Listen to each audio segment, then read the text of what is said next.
নমস্কাৰ বন্ধু বান্ধৱীসকল পুনৰবাৰ সকলোকে স্বাগতম জনাইছোঁ আমাৰ জব এডুকেশ্যন ইউটিউব চেনেল জ্ঞান পোহৰলৈ। সো বন্ধু বান্ধৱীসকল পুনৰ আজি আপোনালোকৰ বাবে এই ভিডিঅ'টিত নতুনকৈ মুকলি হোৱা এটা চৰকাৰী চাকৰিৰ আপডেট লৈ আনিছোঁ, যিটো চাকৰি মুকলি হৈছে অসম কৃষি বিভাগৰ ফালৰ পৰা। হয় বন্ধু বান্ধৱীসকল, আসাম এগ্ৰিকালচাৰ ডিপাৰ্টমেণ্টৰ ফালৰ পৰা পুনৰ আপোনালোকৰ বাবে নতুন পদ মুকলি কৰি দিছে, যিখিনি পদৰ কাৰণে বৰ্তমান সময়ত তেওঁলোকে আবেদন প্ৰক্ৰিয়া চলাই আছে। আৰু ইয়াতে যদি আপোনালোকে চিলেকশ্যন লাভ কৰে তেতিয়া আপোনালোকৰ যি দৰমহা হ'ব 15,600ৰ পৰা 39,100 টকা আপোনালোকৰ দৰমহা প্ৰতিমাহে থাকিব। গতিকে অসম কৃষি বিভাগৰ ফালৰ পৰা ক'ত কিদৰে নতুন পদ মুকলি হৈছে আৰু কোনে কোনে আবেদন কৰিব পাৰিব, লগতে ইয়াৰ ইলিজিবিলিটি ক্ৰাইটেৰিয়া কি লাগিব, সকলোখিনি ভিডিঅ'টোৰ জৰিয়তে আপোনালোকক জনাবলৈ চেষ্টা কৰিম। গতিকে ভিডিঅ'টো শেষলৈকে চাব বুলি আশা কৰিছোঁ আৰু নতুন চৰকাৰী চাকৰি আপডেট পাই থাকিবৰ কাৰণে আপোনালোকে আমাৰ চেনেলটো ডেইলি ভিজিট কৰিব বুলি আশা কৰিলোঁ। গতিকে বন্ধু বান্ধৱীসকল ভিডিঅ'টো পলম নকৰোঁ, ব'লক আজি ভিডিঅ'টো ইয়াতে আৰম্ভ কৰোঁ। সো বন্ধু বান্ধৱীসকল, আসাম এগ্ৰিকালচাৰৰ ফালৰ পৰা পুনৰ আপোনালোকৰ বাবে 33টা পোষ্ট মুকলি হৈছে। ইয়াতে আপোনালোকৰ 10 পাছ বা 12 পাছ বা ডিগ্ৰী পাছ সকলো ধৰণৰ পোষ্টখিনি আছে। চ' আমি এফালৰ পৰা যদি ভালদৰে আপোনালোকক জনাই যাওঁ তেন্তে পোনপ্ৰথমে আপোনালোকৰ যিটো পোষ্ট আছে এইটো হৈছে ছিনিয়ৰ চাইণ্টিষ্ট এণ্ড হেড। ইয়াতে টোটেল আপোনালোকৰ পোষ্ট মুকলি হৈছে টোটেল তিনিটা পোষ্ট মুকলি হৈছে। কিন্তু ইয়াৰ কাৰণে আপোনালোকৰ যিটো কোৱালিফিকেশ্যন সেইটো আপোনালোকৰ ডক্টৰেল ডিগ্ৰী কৰা হ'ব লাগিব। আপোনালোকে এগ্ৰিকালচাৰ ফিল্ডত বা এনিমেল ছায়েন্সত বা ফিচাৰিজ বা কমিউনিটি ছায়েন্স বা হৰ্টিকালচাৰ বা চেৰিকালচাৰত, লগতে কিন্তু আপোনালোকৰ 8 বছৰ ইয়াতে এক্সপিৰিয়েঞ্চ থাকিব লাগিব বা আপোনালোকৰ excluding the period spent obtaining the PhD as a scientist, lecture, extension specialist বা তাৰ ইকুইভেলেণ্ট যদি পজিশ্যন আছে তেতিয়াও আপোনালোকে এই পোষ্টটোৰ কাৰণে আবেদন কৰিব পাৰিব। আৰু ইয়াতে যিটো দৰমহা আছে এইটো 15,600ৰ পৰা 39,100লৈকে আপোনালোকৰ দৰমহা আছে। আৰু গ্ৰেড পে'টো 5,400, 6,000, 7,000, 8,000 এনেধৰণে আপোনালোকে গ্ৰেড পে'টো পাব। চ' ইয়াৰ কাৰণে আপোনালোকে যদি আবেদন কৰে তেনে আপোনালোকৰ নিজৰ কোৱালিফিকেশ্যনটো ভালদৰে চাই ল'ব, কাৰণ পোষ্ট মাত্ৰ 3টা আৰু কোৱালিফিকেশ্যনটো যথেষ্ট বিচাৰিছে। তাৰপাছতে নেক্সট যিটো পোষ্ট আছে এইটো হৈছে ছাবজেক্ট মেটাৰ স্পেচিয়েলিষ্ট অৰ্থাৎ SMS। ইয়াতে টোটেল আপোনালোকৰ পোষ্ট মুকলি হৈছে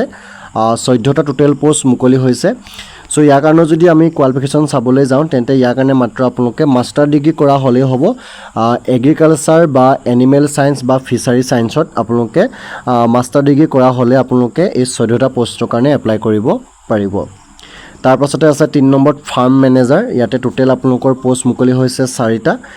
ফাৰ্ম মেনেজাৰ টোটেল 4টা পোষ্টৰ কাৰণে আপোনালোকে মাত্ৰ বেচেলৰ ডিগ্ৰী কৰা হ'লেও হ'ব। এগ্ৰিকালচাৰ বা এনিমেল ছায়েন্স বা ফিচাৰী ছায়েন্স বা হৰ্টিকালচাৰ বা চেৰিকালচাৰত আপোনালোকে বেচেলৰ ডিগ্ৰী কৰা হ'লে আপোনালোকে এই ফাৰ্ম মেনেজাৰ যি 4টা পোষ্ট মুকলি হৈছে ইয়াৰ কাৰণে আপোনালোকে এপ্লাই কৰিব পাৰিব। তাৰপাছতে নেক্সট 4 নম্বৰ যিটো পোষ্ট হৈছে এইটো প্ৰগ্ৰেম এছিষ্টেণ্ট লেব টেকনিচিয়ান বা প্ৰগ্ৰেম এছিষ্টেণ্ট কম্পিউটাৰ পোষ্ট মুকলি হৈছে। ইয়াতে আপোনালোকৰ টোটেল পোষ্ট 2টা আছে। প্ৰগ্ৰেম এছিষ্টেণ্ট লেব টেকনিচিয়ানত এটা বা প্ৰগ্ৰেম এছিষ্টেণ্ট কম্পিউটাৰ আপোনালোকৰ এটা পোষ্ট এনেধৰণে মুকলি হৈছে। ইয়াৰ কাৰণে আপোনালোকৰ যিটো কোৱালিফিকেশ্যন সেইটো আপোনালোকৰ লেব টেকনিচিয়ানৰ কাৰণে আপোনালোকে বেচেলৰ ডিগ্ৰী কৰা হ'ব লাগিব। এগ্ৰিকালচাৰ বা এনিমেল ছায়েন্স বা ফিচাৰী ছায়েন্স বা কমিউনিটি ছায়েন্স, হৰ্টিকালচাৰ, চেৰিকালচাৰত আপোনালোকে যিকোনো এটা ইয়াত বেচেলৰ ডিগ্ৰী কৰা হ'ব লাগিব। আৰু লগতে ইয়াতে উল্লেখ কৰিছে যে bachelor degree in computer science বা কম্পিউটাৰ এপ্লিকেশ্যন বা IT কৰা হ'ব লাগিব, কাৰণ যিহেতু এইটো কম্পিউটাৰ পোষ্ট হয় আপোনালোকৰ প্ৰগ্ৰেম এছিষ্টেণ্ট লেব টেকনিচিয়ান বা কম্পিউটাৰ এছিষ্টেণ্ট পোষ্ট হয়। এইটো কাৰণে আপোনালোকৰ লগতে কম্পিউটাৰ ডিগ্ৰী আপোনালোকৰ থাকিব লাগিব, যিটো বেচেলৰ। চ' তাৰপাছতে আপোনালোকৰ 5 নম্বৰ যিটো পোষ্ট মুকলি হৈছে সেইটো এছিষ্টেণ্টৰ পোষ্ট আছে মুকলি। ইয়াতে টোটেল আপোনালোকৰ এছিষ্টেণ্টৰ 4টা পোষ্ট মুকলি কৰি দিছে বৰ্তমান সময়ত, যিটো লেভেলটো পে লেভেল 6 হয় ইয়াতে। চ' ইয়াৰ কাৰণে আপোনালোকে বেচেলৰ ডিগ্ৰী কৰা হ'ব লাগিব in any subject from A recognise university. লগতে আপোনালোকৰ 5 years ৱৰ্ক এক্সপিৰিয়েঞ্চ থাকিব লাগিব ইন একাউণ্টছ এণ্ড ইষ্টাব্লিছমেণ্টত, যিটো এছিষ্টেণ্টৰ পোষ্ট হয় ইয়াতে। গতিকে আপোনালোকে বেচেলৰ ডিগ্ৰী কৰা হ'লেই হ'ব যিকোনো এটা ছাবজেক্টৰ ফালৰ পৰা, কিন্তু লগতে আপোনালোকৰ 5 বছৰ ৱৰ্ক এক্সপিৰিয়েঞ্চ বিচাৰিছে ইন একাউণ্টছত। আৰু ইয়াতে টোটেল আপোনালোকৰ 4টা পোষ্ট মুকলি হৈছে। তাৰপাছতে stenographer grade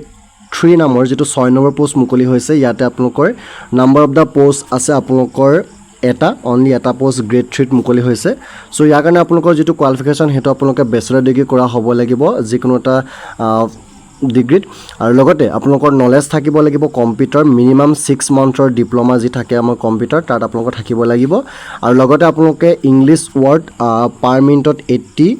for 10 minutes and transcript in on computer within 50 minutes so এখিনি আপোনালোকে কম্পিউটাৰত আপোনালোকে পঢ়া হ'ব লাগিব কাৰণ ইয়াতে আপোনাৰ কম্পিউটাৰ টেষ্ট এটা হ'ব আৰু লগতে কোৱালিফিকেশন মাত্ৰ আপোনালোকে ডিগ্ৰী কৰা হ'লে আপোনালোকে আবেদন কৰিব পাৰিব নেক্সট যেটো 7 নম্বৰ পোষ্ট মুকলি হৈছে ইয়াতে আপোনালোকৰ ড্ৰাইভাৰৰ টোটেল দুটা পোষ্ট মুকলি কৰিছে 7 নম্বৰ পোষ্টত ইয়াতে দৰমহা থাকিব আপোনালোকৰ পে লেভেল 3 থাকিব আপোনালোকৰ আৰু ইয়াৰ কাৰণে আপোনালোকৰ যেটো কোৱালিফিকেশন মাত্ৰ আপোনালোকে 10 পাছ হ'লে আপোনালোকে আবেদন কৰিব পাৰিব অৰ্থাৎ এছএছএলসি যদি পাছ আছে আপোনালোকে আবেদন কৰিব পাৰিব বা তাৰ ইকুইভেলেন্ট অৰ্থাৎ 12 পাছ হ'লে আপোনালোকে এই পোষ্টৰ কাৰণে এপ্লাই কৰিব পাৰিব কিন্তু এটা কথা মনত ৰাখিব কাৰণ যেটো ড্ৰাইভাৰ পোষ্ট হয় গতিকে আপোনালোকে ইয়াৰ কাৰণে এখন ড্ৰাইভিং লাইসেন্স থকাটো জৰুৰী হেভি এণ্ড লাইট ভেহিকলছ আপোনালোকৰ থাকিব লাগিব আৰু লগতে 2 ইয়াৰ্ছৰ ড্ৰাইভিং এক্সপেৰিয়েন্স আপোনালোকে থাকিব লাগিব তেতিয়াহে আপোনালোকে ড্ৰাইভাৰ দুটা পোষ্টৰ কাৰণে আবেদন কৰিব পাৰিব তাৰ পাছতে 1 ইয়াৰ টেট সাৰ্টিফিকেট ফ্ৰম ITI এটো হ'ব লাগিব মেকানিক ইন মটৰ মেকানিক ওয়াৰ্কত আপোনালোকৰ থাকিব লাগিব সো ড্ৰাইভাৰ কাৰণেও এটো আপোনালোকে ITI কৰা হ'ব লাগিব তাৰ পাছতে 8 নম্বৰ যেটো পোষ্ট মুকলি হৈছে এটো আপোনালোকে ভালদৰে চাব ইয়াতে সাপোৰ্টিং ষ্টাফ গ্ৰেড 1 পোষ্ট নামৰ এটা পোষ্ট মুকলি হৈছে য'ত 3টা পোষ্ট মুকলি কৰিছে সো ইয়াৰ কাৰণে আপোনালোকৰ যেটো দৰমহা থাকিব পে লেভেল 1ত আৰু কোৱালিফিকেশন মাত্ৰ আপোনালোকৰ মেট্ৰিকুলেশন হলে আপোনালোকে আবেদন কৰিব পাৰিব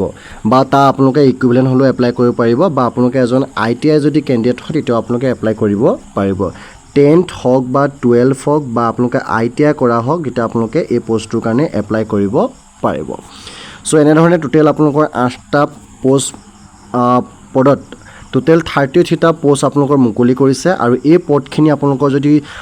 কোৰপৰা মুকলি চাবলৈ যাওঁ তেন্তে আপোনালোকৰ এখিনি হৈছে আসাম এগ্ৰিকালচাৰ ইউনিভাৰ্সিটি যি জুৰহাটত আছে সো তাৰ ফালৰ পৰা টোটেল 33টা টোটেল পোষ্ট মুকলি কৰিছে য'ত আমাৰ senior scientist and head subject matter specialist farm manager program assistant stenographer grade 1 আৰু 3 ড্ৰাইভাৰ লগতে সাপোৰ্টিং ষ্টাফ পোষ্ট এনে ধৰণে আপোনালোকৰ টোটেল মুকলি কৰিছে যিখিনি কৃষি বিজ্ঞান কেন্দ্ৰৰ ফালৰ পৰা যেটো আমাৰ আসাম এগ্ৰিকালচাৰ ইউনিভাৰ্সিটিত জুৰহাটত আছে সো তাৰ ফালৰ পৰা এনে ধৰণে টোটেল আপোনালোকৰ 33টা পোষ্ট মুকলি কৰি দিছে এটা মেইন কথাখিনি হ'ল যে ইয়াৰ কাৰণে যেটো এপ্লাই কৰিবৰ কাৰণে আপোনালোকে এজন ইণ্ডিয়ান সিটিজেন হোৱাৰ লগতে আপোনালোকে আসামৰ এজন ক্যান্ডিডেট হ'ব লাগিব গতিকে অসমৰ ক্যান্ডিডেট সকলেহে ইয়াৰ কাৰণে এপ্লাই কৰিব পাৰিব বাকি ষ্টেটৰ সকলে এপ্লাই কৰিব নোৱাৰে সো এজ লিমিট যেটো আছে হেতু সিনিয়ৰ সাইন্টিষ্ট যেটো হেড আছিলে তাত আপাৰ যেটো এজ লিমিট হৈছে 47 বছৰ বয়সলৈকে এপ্লাই কৰিব পাৰিব আপোনালোকৰ কোৱালিফিকেশনৰ লগত লৈ 47 বছৰ বয়সৰ ওপৰত হলে এপ্লাই কৰিব নোৱাৰে বাকি subject matter specialist program assistant lab technician computer farm manager ইয়াৰ কাৰণে 38 years লৈকে এপ্লাই কৰিব পাৰিব আৰু assistant stenographer grade 3 driver supporting staff ইয়াৰ কাৰণে আপোনালোকে 40 বছৰ বয়সলৈকে এপ্লাই কৰিব পাৰিব আপোনালোকৰ যেটো কোৱালিফিকেশনটো যেতিয়া আপুনি পাস কৰিলে তাৰ পাছত আপোনালোকৰ বয়সটো লৈ আপোনালোকে 40 বছৰ বয়সলৈকে এপ্লাই কৰিব পাৰিব আমি ইয়াত মিনিমাম বয়স বুলি উল্লেখ কৰা নাই মাত্ৰ আপোনালোকৰ 47 38 40 এই তিনটা বয়স আপোনালোকে ধৰি দিছে আপুনি কোনটো কাৰণে এলিজিবল হয় সেই পোষ্টৰ বয়স অনুযায়ী আপোনালোকে এপ্লাই কৰিব পাৰিব আৰু এজ ৰিলেক্সেশন এটো আমাৰ গভৰ্ণমেন্ট ৰুলছৰ ওপৰতে যেনে ধৰণে দিয়ে OBC এইবিলাক চাবল যায় তেতিয়া আপোনালোকে চাব পাৰে কিন্তু এটা উল্লেখ কৰিছে there is no upper age limit for in service candidate of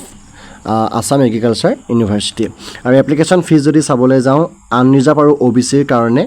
1000 টকা ফিজ ইয়াতে বিচাৰিছে বাকি SC আৰু ST PW কাৰণে 500 ফিজ ইয়াতে বিচাৰিছে আৰু এই পেমেন্টটো আপোনালোকে অনলাইন মাধ্যমৰ যোগেদি কৰিব লাগিব সো এপ্লাই কৰিবৰ কাৰণে আপোনালোকৰ যেটো ইয়াত অফিচিয়েল ৱেবসাইটৰ লিংক দিয়া আছে আমাৰ ডেসক্ৰিপচনত আপোনালোকে চাব পাৰে আৰু এপ্লাই কৰাৰ যেটো ডেট 27 জুলাই পৰা আপোনালোকৰ ষ্টাৰ্ট 26 আগষ্টৰ তাৰিখলৈকে গতিকে সম্পূৰ্ণ হাতত এমাহ সময় দিছে গতিকে এমাহৰ ভিতৰতে আপোনালোকে এই পোষ্টখিনিৰ কাৰণে এপ্লাই কৰিব পাৰিব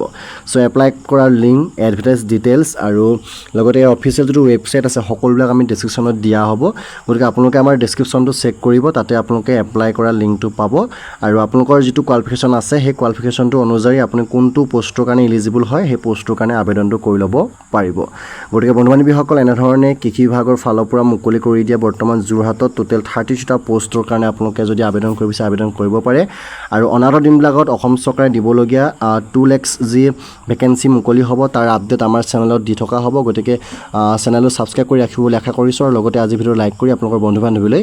ভিডিঅ' যিমান পাৰে শ্বেয়াৰ কৰিব গতিকে আজি ভিডিঅ'টো ইমানেই আছিলে ধন্যবাদ জয় অসম